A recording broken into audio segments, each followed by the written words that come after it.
tripped on it. Yeah, me too. I was like, I can jump over that. I didn't even try. I thought about it and went, no. Okay, sorry. Oh, you're fine. Alright, go ahead. So me, full name and all that. Roger Gregory Young, 34 years old, born in 1973, second youngest in the family, and perennial middle child sort of thing. Anything else? Story? Do you have something nice to say? Sorry. Nice to say. Yeah. Yeah. You're a teacher. Let's- Give me a problem. You're a Okay, okay. teacher. What did you do for fun as a child? For fun as a child, you know, even though I had a large family and lots of brothers and sisters, one of my favorite things to do was play by myself, and still is, which was kind of weird considering all the people I was always around. I like to play Army a lot by myself. I wonder if that's just because my brothers didn't want to play with me. That's possible, I guess. I don't know. But I like to play Army, and then we were all in band. Mom got us all in band, and I played the drums. And I remember when I played the drums, I guess they used to just put the rejects on the drums. It wasn't like the kids who could play an instrument played instruments, and the kids that couldn't played the drums. So I played the drums, and people were like, I remember Mom and other people, and Aunt Mimi, they were like, now did you pick the drums, or did they pick the drums for you? And I was all excited. I was like, no, I picked the drums, and I don't know why people didn't think that was so great.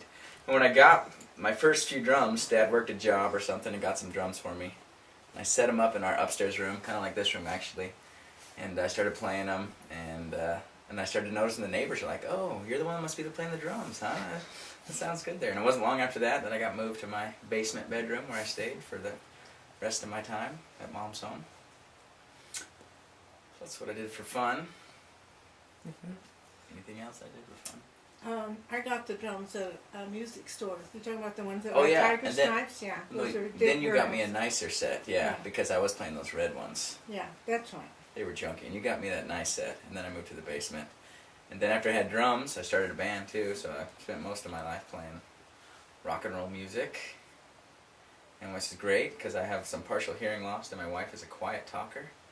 It's a real smart combination that causes many disagreements and arguments in our family, but it's alright. I enjoy playing music. I still play music, actually. Recorded some records and CDs and tapes.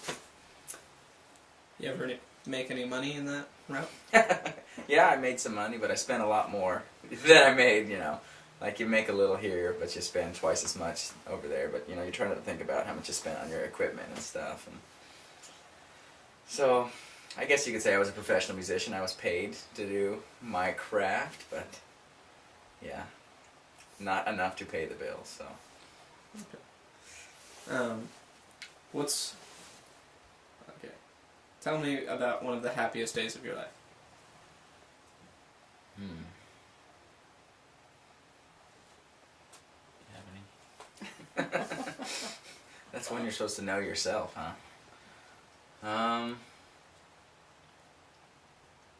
I guess getting married was pretty nice, you know, going to the temple and being worthy to go to the temple.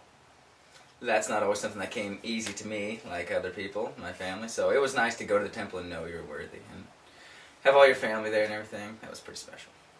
So I guess that would count. Okay. Do you remember any, or do you have a favorite story about your mother? About Mom? I don't know. See, you know, being younger, most of the great stories predate me because all those, you know, I wasn't much of a troublemaker. I don't know, is that a lie or is that No, true? that's the truth. You were the, I'm pretty quiet and I don't cause much trouble, so. You were the quietest of all of them. You're probably the easiest of all of them. Oh, I do have a great story. This is one of my favorite stories, actually. I just remembered saying I wasn't much of a troublemaker. One time I did get in trouble. I was in high school, and we went after work. We went down to what is now McManaman's Edgefield, which is a very high-end, classy resort. But it was an abandoned school from the Depression. Is that when it was used? It was an old abandoned school. It's a huge, creepy building, and these guys I work with, they're like, "Oh, you go break in there, and it's real creepy, like it's haunted and all that." So I was like, "Okay, I'll check this out." And it had been kind of an asylum for. Oh yeah, because it had been an asylum for Yeah. a while. So it had this creepy aura about it, and you drive up to it, and it looks scary when you drive up to that place in the dark. Like I was like, you know, I'm a natural born skeptic, probably because of my dad. But I was like, drove up, and I was like, "Whoa, that place really does look scary." But anyways, we went in and we broke in. It was trespassing because it was, you know, abandoned, and we ran around inside and stuff. And one of the kids was there with a video camera and videotaped it all. And afterwards we left. But these kids were kind of in a known gang or criminals or something. So one of the kids' mom turned the camera in, and everybody that was on the film got in trouble. I don't know, they didn't formally arrest me or anything, but I had to go talk to some counselor and do some community service. And that is the most mortified I've ever seen my mother ever. It was pretty funny because even still, you know, this whole thing about trespassing in an abandoned building, like the lady wanted me to say, "Oh yes, I know it was wrong and I'll never do it again," and all that, but you know, going into an abandoned building, like, it didn't seem that wrong to me at the time. It still doesn't seem very wrong to me. And my mom was very disappointed. And I remember, too, it was after wrestling practice. She took me down there, and I was tired. And I was sleeping on the couch. She's like, "Wake up. They'll think you're on drugs or something." So she wanted me to wake up. It was pretty funny. I don't know. I haven't done much. I hope I haven't done too much to mortify my mom. But that was one occasion that really sticks out of my mind because to me, it's still kind of comical, but I don't know if it's still embarrassing to you to have to take your son down to that. Oh, I also, this isn't about my mom, but I went and did this community service at Mount Hood Community College. We had to, like, you know, clean up and stuff. And, like, the janitors, they just sat around all day. They're like, "Hey, we're going to do some work." We got there, we worked for like an hour and a half. They're like, "All right, it's break time." And we sat around for like 3 hours. They're like, "Okay, we're going to go check some garbage cans." And they're like, "Yeah, you can just go home, actually." So I worked for like 2 hours on this community service. It wasn't too rough. But, yeah, that's a fun story. Well, you had to do that so that you get it off your record. Yeah. That's why you did it. That was kind of a trade-off. Is that what the deal was? Yeah. Okay. I was under 18. Anyways. Yeah. And do you have any favorite stories about him? Well, that story, the boy he was friends with, they were working at the dog track at the time. And it was very legitimate. This place was kind of in line with the dog track. And he was just as naive and as quiet and laid back as Roger was. And these were the two that got in trouble. And I know his dad just laughed about it. He thought it was hilarious, and I was just mortified. That Roger had never been in any trouble to speak of. He never had been.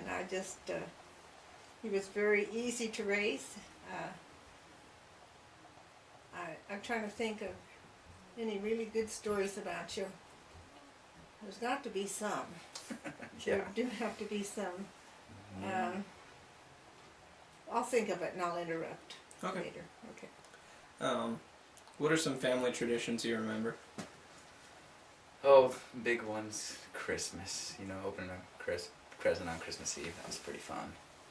And just getting together and you know, this Thanksgiving. This is always my favorite holiday. Is Thanksgiving. Even, you know, when I was a little kid, you like the presents, but once I kind of grew out of, you know, presents, teenager, I just love getting together with the family. And I love it. We have an interesting way of interacting, but it's, you know, we don't really have to do anything. You know, we just get together, sit down and talk. You know, and get up and talk to somebody else. It seems like there's always food involved. And you can tell from all of us boys that we like food, so I do like to eat well, and I like to be with my family and just to visit, you know, just, you know, there's not any expectations. I don't feel in competition with any of my family, you know, it's just nice. I feel really comfortable around them. So just getting together.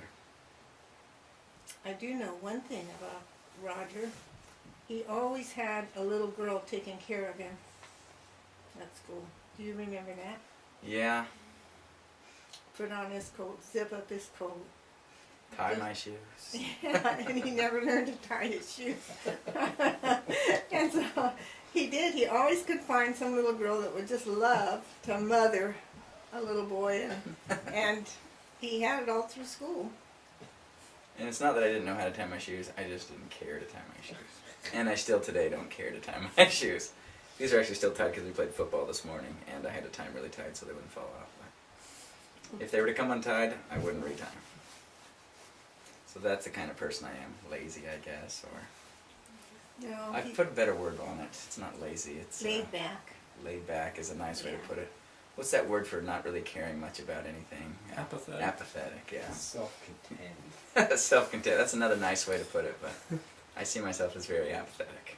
But that characteristic has started out when he was just really a baby, because at 6 months, when children were beginning to sit up, he would sit on my lap facing outward, but he'd always lean against me, always lean. He wouldn't sit up.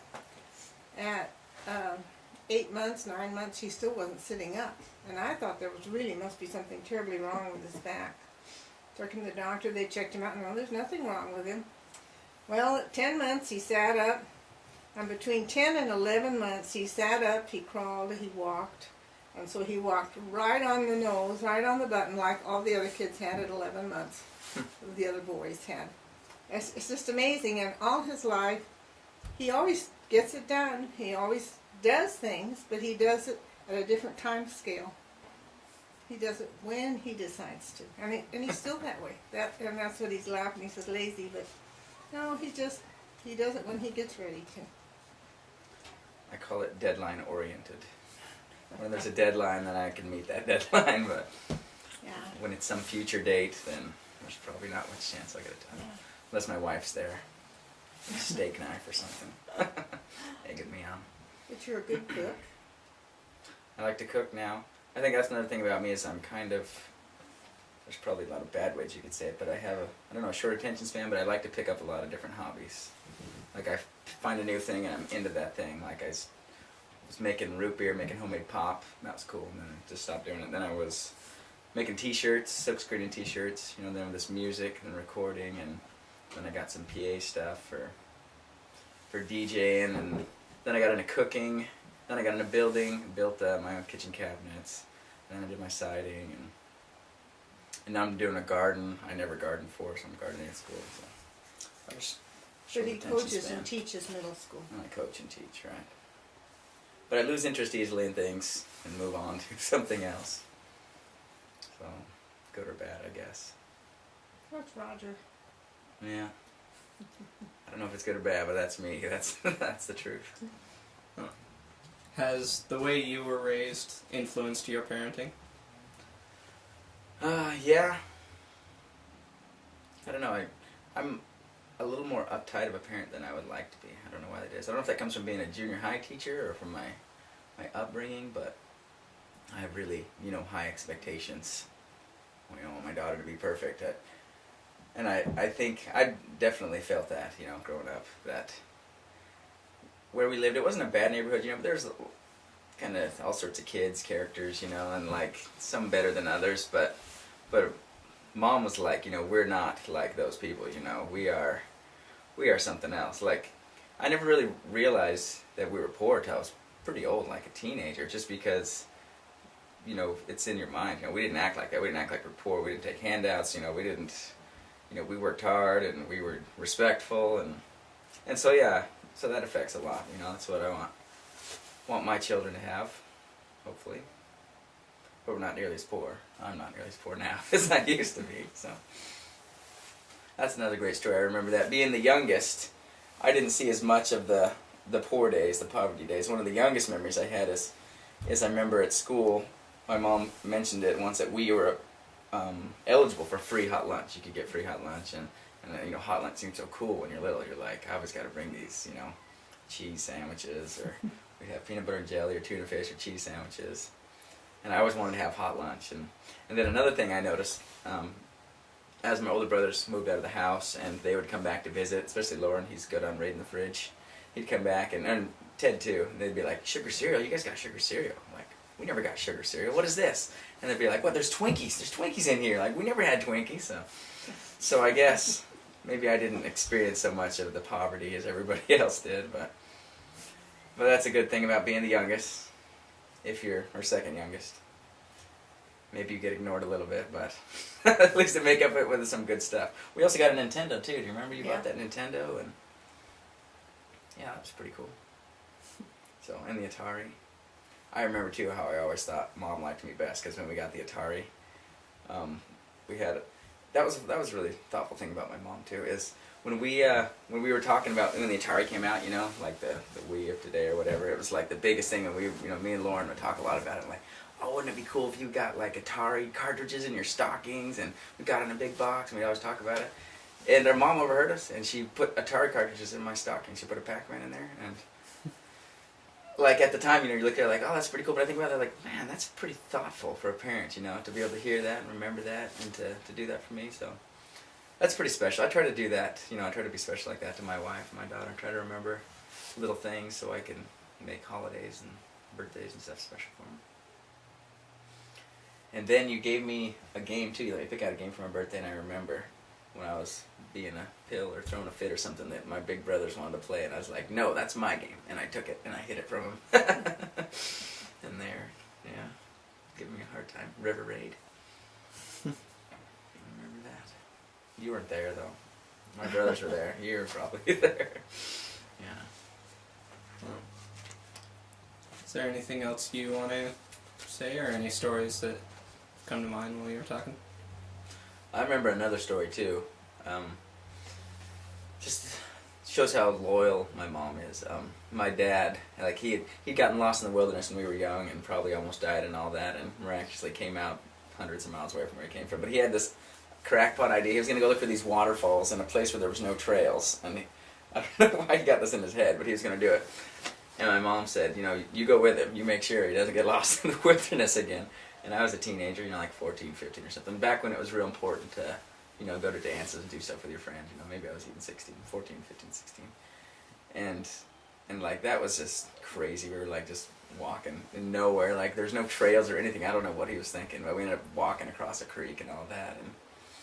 And I had to go back to the car. And I was really upset that day, you know, mad at everything. Like, you know, why do I got to do this? Why my dad's so crazy? Why, you know, why my mom make me come?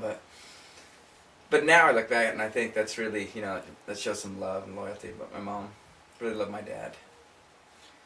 And she wanted to, you know, take care of him. So that's an important lesson for me to learn, to always love your significant other, and how much, you know, love there was in my home. Even though things weren't perfect, there was love, and I think that's what made the difference. Is that good? Yeah. Any closing remarks, or are you good? I think that's good. Thank you. All right, thanks.